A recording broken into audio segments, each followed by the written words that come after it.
publications, magazines, newspapers go through a harsh process of editing. Things like taking stuff out and rearranging words and things like that. I want you really to think about those best magazines and newspapers. They all have teams of editors. Why? Because they want to create something amazing. And usually that requires for things to be taken out, unnecessary words, topics, things like that. I want you to start looking at your life the way that these editors look at their newspapers. If you want something amazing to come out of your life, then it usually requires for you to take away all of the unnecessary things and to put away all of the distractions. Hebrews 12 verses 1 through 3 says it like this: "Let us throw off everything that hinders us and the sin that so easily entangles us, and let us run with perseverance the race marked out for us, fixing our eyes on Jesus, the author and perfecter of our faith." If you want to run with perseverance, then it is time to let go of the unnecessary. And today we're going to be talking about how you can edit your life for success. Let's jump in.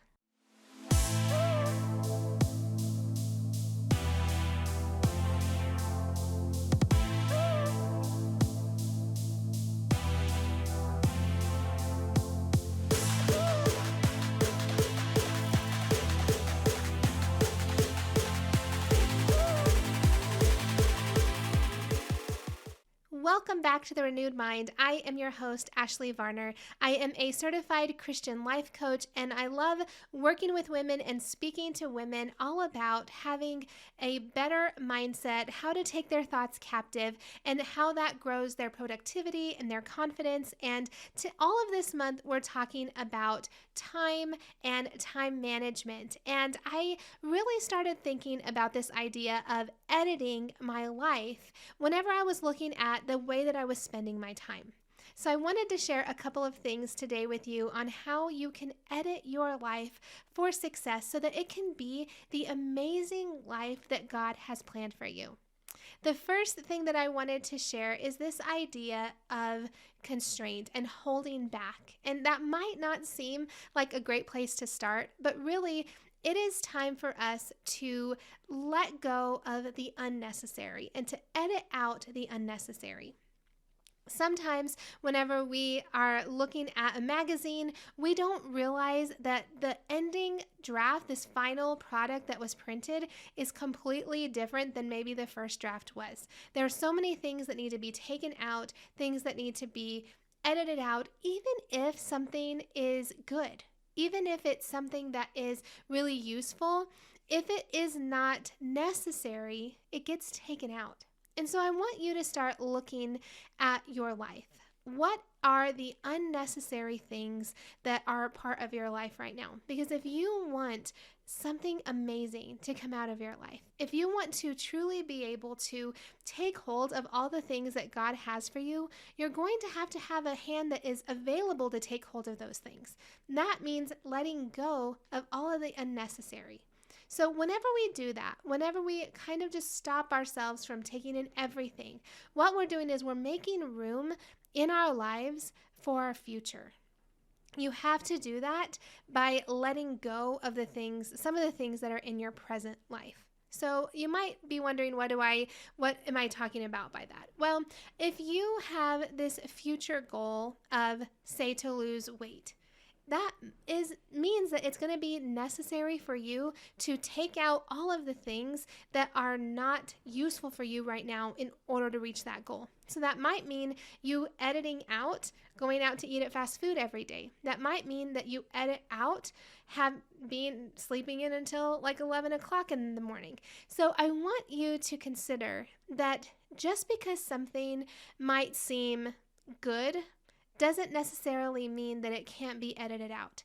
Now, again, you might be wondering, what do you mean by that? Several years ago, I was part of a lot of ministries, and I started looking at my life and really trying to decide where my priorities were and how the way I was spending my time actually showed my true priorities. So if you haven't watched the video on how to create more time, I talk a little bit more in depth about this. But whenever you are looking at your priorities, it's easy to list out your priorities on a piece of paper. But how is the way that you're spending your time showing what your true priorities are? So for me, in that season and still in the season that I'm in, my kids, my family was a huge part of my priorities. And I started realizing that all these outside things that I was doing, and they were good things, ministries, things I was part of, classes I was teaching, I started to see that they were taking time away from my family. Again, whenever I started to build the renewed mind, I also had to look at obligations and commitments I had made and start to reassess those things. And I had to edit out the things that no longer were serving the person that I knew that God wanted me to be. Now, it's okay. I read a book called Necessary Endings, and it really just touched my heart because it made me realize that it's okay to let go of things even when they're good things. It doesn't mean anything about you or about the ministry if there's something that you have to let go of. If there are maybe friendships that you have spent a lot of time, like maybe you spend every single morning with someone, maybe you need to edit that back a little to once a week or twice a week or something like that. That's okay. An ending doesn't necessarily have to come from a really bad place. You can just reassess and realize that there are things that God puts in your life for a season. And it's okay to edit those things out. The next part of editing is a planning process. So as we talk about time management and we talk about being able to edit your life for success, what that looks like is deciding ahead of time the things that you want to spend your time on. So our brain works in a couple of different ways. The first part of our brain is really a primal survival instinct type brain that really seeks pleasure, that wants to avoid pain, that wants to make things as efficient as possible and as comfortable as possible for us. Then there's another part of our brain called the prefrontal cortex that really is our kind of higher thinking, our decision making, our planning type brain. And if you plan, if you are good with your time management, what you do is you make decisions ahead of time to actually reach the results that you have predetermined that you want to reach. So if your goal is to grow your spiritual walk with the Lord, then you can decide ahead of time on my calendar from 6 to 7 a.m., I'm going to be in my prayer room spending time with the Lord. You set that up ahead of time instead of just relying on this primal instinct type brain that's like, well, I'll just do this whenever I feel like it. If you live that way and you are living like just however you feel at the moment, you won't ever reach the potential and the person that God wants you to be. Because God is a God of order. He is a planning God. He says, I know the plans I have for you, right? And so whenever we make plans, we're seeking the Lord in those plans and we're inviting him into this planning process. What we do is we decide ahead of time the goals that we want to reach. I also want you to realize that whenever you plan, sometimes we can see that as wasting time. Like we're not getting anything productive done whenever we're planning something. But I want you to let go of that thinking because every moment that you spend planning, you are creating more time later. And I wanted to mention super quick right here that I do have a free workshop called Make More Time. It is completely free. It's a 20-minute workshop where I really teach you some time management skills and really some mindset work around time. Because the way that you manage your time is really a reflection of the way that you manage your mind. And so if you can get to the point where you are really managing your thinking well and you're taking your thoughts captive, you're really making them obedient to Christ, what is going to naturally flow from that is good time management. And so check out that free workshop. It is, like I said, only 20 minutes, but if you give me 20 minutes in that workshop, I guarantee you that you're going to see the results of more time later in your weeks to come. So I also wanted to mention that whenever you're planning, make sure that you're not just planning the big stuff and the hard stuff and the work stuff, but that you're planning for breaks, that you're planning for good sleep, that you're planning for fun things. I think this is something whenever I work with clients on time management that I see this come up a lot, is they try to plan every single minute of their day without any kind of time for breaks or fun activities, and realize that you're the one planning, so you can make those decisions.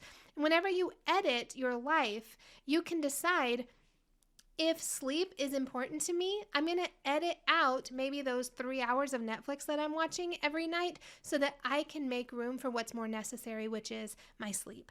And so you can make those decisions ahead of time, and then that really helps you to follow through later whenever you are actually in the middle of your tasks. The last thing that I wanted to share about editing your life for success is to realize that you aren't always going to enjoy everything that you plan, and that's okay.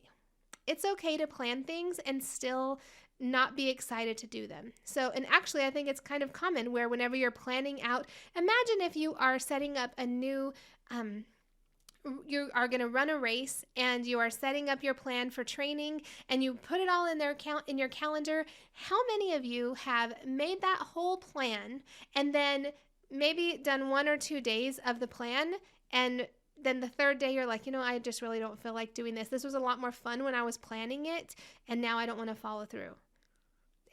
That has happened to me more times than I can count. But what I have learned is that there's always going to be some kind of pushback. There's always going to be that feeling that I don't want to do what I plan to do. And once I realized that, I started to plan for it. I started to plan for the fact that my plans were going to have some resistance to them. And whenever you know that, whenever you change your mindset around the idea that there's never going to be a time that you want to go and maybe do these hard things. But if you realize that you can do it anyway, it starts to change everything for you. That's when the follow through on your calendar and your to-do list actually happens. I think that going back to the idea of editing a magazine, as a writer, if someone comes in and chops up everything I've written, the first part of me is not going to like that feeling, having to cut those things out of my work. And the same is true whenever you're editing your life. Though it's not going to feel great. It's not going to feel good. But we are not always called to comfortable things. And so if you really want to live out the purpose that God has for you, if you really want to experience the best of what He has for you, then I want you to realize that it's going to take some uncomfortableness on your part. And there's always going to be that pushback that comes. There's always going to be that resistance that comes. And I want you to know that you can do it anyway. Whenever you start to push through that resistance, that's whenever you start to see success. That's whenever you start to experience a new life and a transformative life, because you are saying, you know what, I think that this is hard, but I'm going to do it anyway. I think this is uncomfortable, but I'm going to do it anyway because I know that I can take my thoughts captive.